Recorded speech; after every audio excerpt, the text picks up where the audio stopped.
छत्रपती संभाजीनगरमध्ये भाजपच्या पराभूत उमेदवाराच्या घरावर लाठ्या काठ्यांसह तुफान दगडफेक झाली। शहरातील गांधीनगरमध्ये मध्यरात्री ही दगडफेक झाली आहे। भाजपचे प्रभाग क्रमांक 15 चे उमेदवार बंटी चावरिया यांच्या घरावर दगडफेक झाली। तुमच्यामुळे निवडणूक हरलो असं म्हणत शिंदे सेनेच्या उमेदवार मिल्लू चावरिया यांच्या टोळक्यानं दगडफेक केल्याचा आरोप केला जातोय। त्या टोळक्याकडून झालेल्या हल्ल्याची घटना सीसीटीव्ही कॅमेऱ्यामध्ये चित्रित झालेली आहे। दगडफेक प्रकरणामध्ये 14 जणांना पोलीस ठाण्यामध्ये त्यांच्या विरोधात गुन्हा सुद्धा नोंदवण्यात आलेला आहे। तर छत्रपती संभाजीनगरमध्ये आपण ही घटना पाहतोय। विशाल करोळे आमचे प्रतिनिधी आपल्यासोबत जोडले गेलेले आहेत। विशाल, काय सध्याचे अपडेट्स आहेत?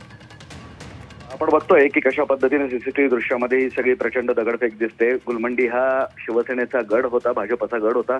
मात्र त्या ठिकाणी शिवसेना आणि भाजप दोघांनी वेगवेगळे उमेदवार केले होते आणि त्यामुळे एमआयएमचा उमेदवार निवडून आला होता आणि एमआयएमचा उमेदवार निवडून आल्यामुळे प्रचंड आक्रोश शिवसेना आणि भाजपच्या कार्यकर्त्यांमध्ये होता आणि तुझ्यामुळे मी पडलो अशा पद्धतीचा आरोप करत भाजपच्या या उमेदवाराच्या घरावर दगडफेक करण्यात आली।